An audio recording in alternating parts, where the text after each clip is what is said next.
Bonjour et bienvenue à tous dans le Flash Info de ce mardi matin sur RTI 1. Les résultats des élections couplées municipales et régionales continuent d'être proclamés par la Commission électorale indépendante. Depuis dimanche, les premiers chiffres ont été donnés permettant de dessiner les premières tendances. Le Rassemblement des oufouettistes pour la démocratie et la paix RHDP est en tête, suivi des indépendants et du Parti démocratique de Côte d'Ivoire PDCI. La Banque européenne d'investissement et la Banque mondiale ont réaffirmé leur engagement à contribuer fortement à la lutte contre la pauvreté en Côte d'Ivoire.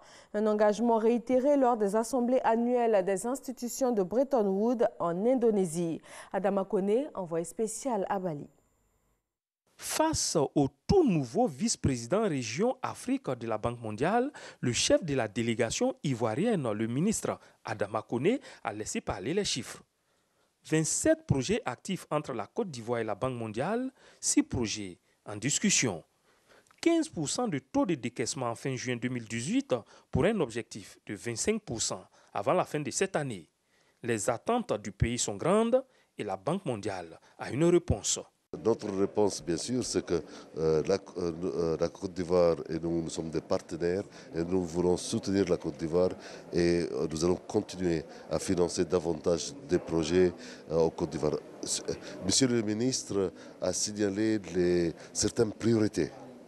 Ces priorités sont les nôtres. Nous allons travailler à faire des financements dans le secteur prioritaire et surtout, on a parlé du capital humain et la nécessité d'investir dans l'être humain et dans la population à travers l'éducation, la santé, la protection sociale.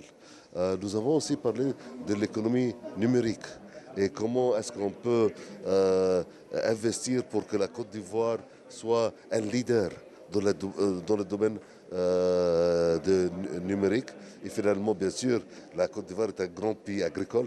Et nous avons discuté de nos projets, des projets que nous finançons.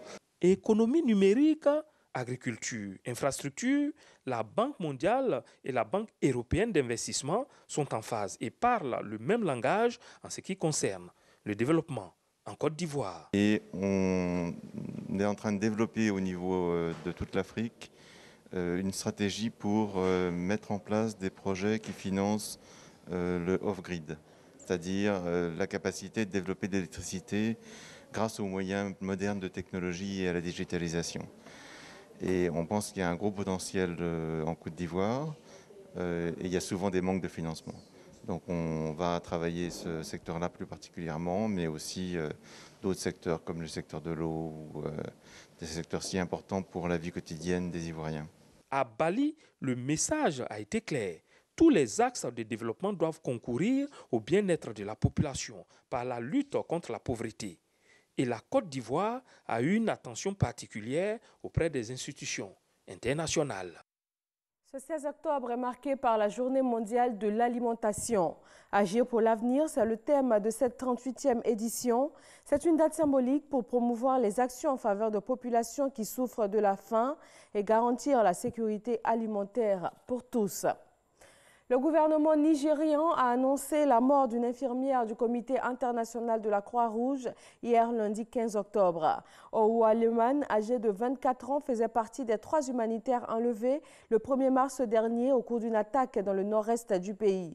L'une d'entre elles avait été tuée il y a 1 mois. Dans une vidéo, les ravisseurs menaçaient de tuer les 2 autres otages si leurs revendications n'étaient pas satisfaites.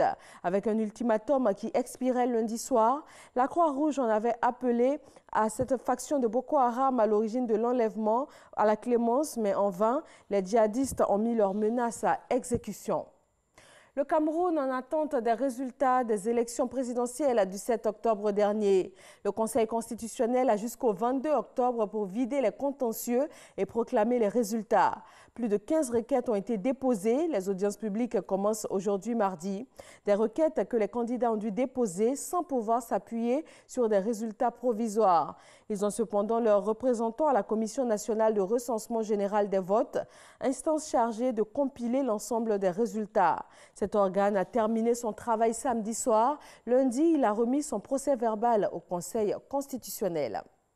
Terminons en France où 2 semaines après la démission de Gérard Collomb, le remaniement ministériel a finalement eu lieu. Jusqu'à présent, secrétaire d'État en relation avec le Parlement, Christophe Castaner a été nommé ce mardi au ministère de l'Intérieur pour lui succéder.